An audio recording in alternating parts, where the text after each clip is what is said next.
Ketika Nabi Muhammad SAW wafat pada tahun 632 Masehi, dunia menyaksikan sesuatu yang belum pernah terjadi sebelumnya.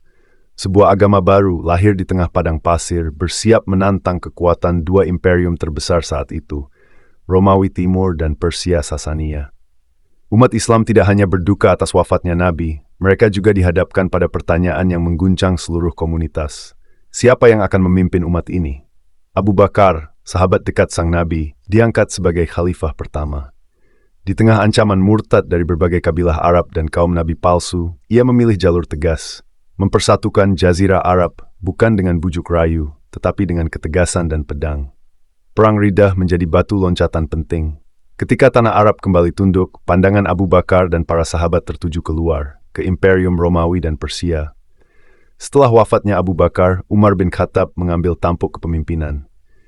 Di bawahnya, Islam tidak hanya bertahan pilesat. Dengan strategi militer yang efisien dan pasukan yang dibakar semangat keyakinan, umat Islam menaklukkan kota-kota besar dunia kuno, Damaskus, Yerusalem, Ctesiphon.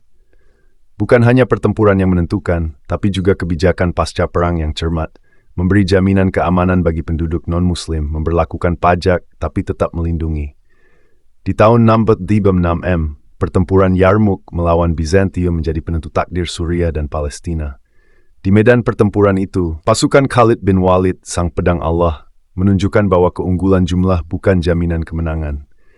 Pasukan Romawi dikalahkan secara telak. Sebaliknya di timur, Sa'ad bin Abi Waqqas memimpin kemenangan di Qadisiyah melawan Persia. Inilah awal dari kejatuhan Kekaisaran Sasania. Perlu dicatat, para penakluk ini bukan tentara profesional yang terlatih sejak kecil seperti Legiun Romawi. Banyak dari mereka adalah para petani, pedagang, penggembala. Itu semua dari biasa di Persia. Mereka membawa risalah Tuhan, dan itu memberi mereka kekuatan melampaui logika militer biasa. Setelah menaklukkan wilayah Syam dan Mesopotamia, umat Islam bergerak ke Mesir. Amr bin Ash, seorang jenderal berpengalaman, memimpin kampanye ini. Dalam waktu singkat, kota Alexandria, pusat kebudayaan dan pengetahuan dunia Helenistik, jatuh ke tangan Muslim. Tapi penaklukan ini tak serta-merta meruntuhkan struktur sosial lama. Sebagian besar masyarakat dibiarkan menjalankan agama dan kehidupannya, asalkan membayar jizyah. Ini adalah salah satu alasan mengapa ekspansi Islam berlangsung begitu cepat. Ia membawa keteraturan baru, bukan kekacauan.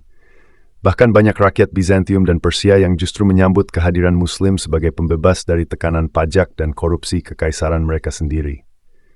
Setelah Umar, datang Utsman bin Affan. Di masa ini, penaklukan terus meluas ke Persia Timur, bahkan ke wilayah Syarteng. Di tengah berhasilan luar biasa, konflik mulai tumbuh. Nepotisme, ketidakpuasan, dan rivalitas internal muncul. Ini memuncak pada pembunuhan Utsman dan kelahiran fitnah pertama dalam dunia Islam. Ali bin Abi Thalib menggantikan Utsman, tetapi pemerintahannya penuh dengan gejolak. Perang saudara pecah antara Muslim sendiri. Perang Jamal dan Perang Siffin menjadi noda dalam sejarah awal Islam. Para sahabat yang dulunya berdampingan di medan jihad, kini saling berhadapan dalam perang saudara. Namun ekspansi tidak sepenuhnya terhenti. Di pinggiran kekuasaan Islam, para jenderal tetap bergerak. Wilayah di kawasan Transoksiana, yang kini dikenal sebagai Uzbekistan dan Tajikistan, mulai mengenal Islam. India Barat juga mulai disentuh oleh ekspedisi Muslim. Tapi setelah Ali terbunuh dan kekuasaan beralih ke tangan Muawiyah bin Abi Sufyan, muncul babak baru, dinasti Umayyah. Muawiyah memindahkan pusat kekuasaan dari Madinah ke Damaskus. Di bawah dinasti Umayyah, Islam bukan hanya agama, ia menjadi proyek kekaisaran global. Bahasa Arab dijadikan bahasa administrasi. Sistem pajak diperketat, militer diperkuat. Kini kekuasaan Islam membentang dari Maroko hingga ke perbatasan India, dari Kaukasus hingga Nubia. Salah satu puncak penaklukan terjadi di tahun 711 M, ketika Tariq bin Ziyad menyeberangi Selat Gibraltar dan menginjakan kaki di Eropa. Dengan pasukan campuran Arab dan Berber, ia menaklukkan Spanyol. Kemasyasarat Bethtur, Andalusia menjadi bagian dari dunia Islam. Kota seperti Cordoba dan Granada kelak menjadi pusat ilmu dan seni selama berabad-abad. Sementara itu, di timur, ekspansi tak kalah ganas. Penaklukan Transoksiana berhadapan dengan suku-suku Turkik dan kekuatan lokal seperti Sogdia dan Khwarezm. Muslim membangun kota-kota baru, memperkenalkan sistem irigasi, perdagangan, dan budaya Islam ke dataran Asia Tengah. Ini kelak akan menciptakan peradaban Islam Turki yang menjadi cikal bakal banyak kekuatan di kemudian hari. Yang menarik, penaklukan ini tidak hanya mengandalkan pedang.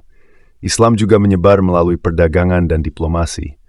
Di India, para pedagang Muslim sudah tiba di Gujarat dan Malabar sejak abad ke-7. Di Afrika Timur, pengaruh Islam masuk lewat perdagangan lintas laut. Jadi penaklukan tidak selalu berarti peperangan, namun bukan berarti semuanya berjalan mulus. Paris sprawling king it study, sukur berber perit pertmenbron dating worth. Di Khurasan, muncul gerakan-gerakan anti-Umayyah yang menentang kebijakan pajak dan diskriminasi terhadap non-Arab. Ini menandakan bahwa meskipun Islam sebagai agama menyatukan, realitas politik dan ekonomi tetap menimbulkan gesekan. Secara administratif, dinasti Umayyah memperluas sistem birokrasi dan mencetak koin-koin emas bertuliskan kalimat tauhid. Inilah simbol bahwa dunia Islam mulai melepaskan warisan Romawi dan Persia dan membentuk identitasnya sendiri. Tapi pada saat bersamaan, sentralisasi kekuasaan menyebabkan ketidakpuasan yang mendalam. Di balik keberhasilan penaklukan, kita harus melihat biaya sosialnya.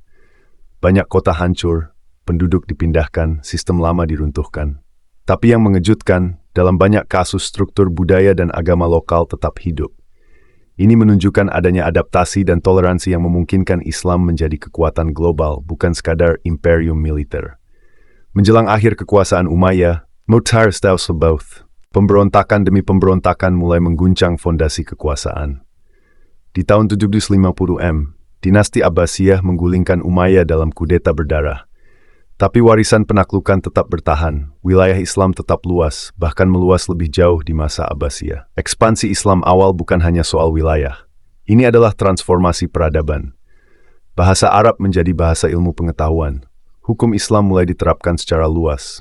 Sistem keuangan dan perdagangan berkembang. Bahkan dalam astronomi, kedokteran, dan matematika, dunia Islam mulai memimpin dunia. Penaklukan Islam antara 632 hingga 750 adalah salah satu perluasan terluas dan tercepat dalam sejarah manusia.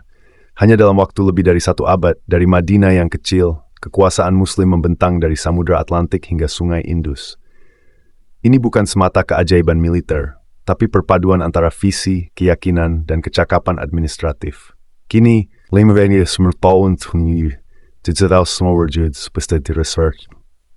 di kota-kota kuno seperti Kairo, Baghdad, Cordoba, dan Samarkand, kita masih bisa melihat sisa peradaban Islam awal. Bukannya masjid dan madrasah, tapi juga semangat ilmu dan keterbukaan yang menyertainya. Sejarah penaklukan Islam awal bukan cerita tentang perang semata. Ini adalah kisah tentang bagaimana sebuah keyakinan baru mengubah wajah dunia. Dari padang pasir gersang, lahirlah kekuatan yang mengguncang 2 kekaisaran raksasa dan membentuk peradaban global yang bertahan hingga kini.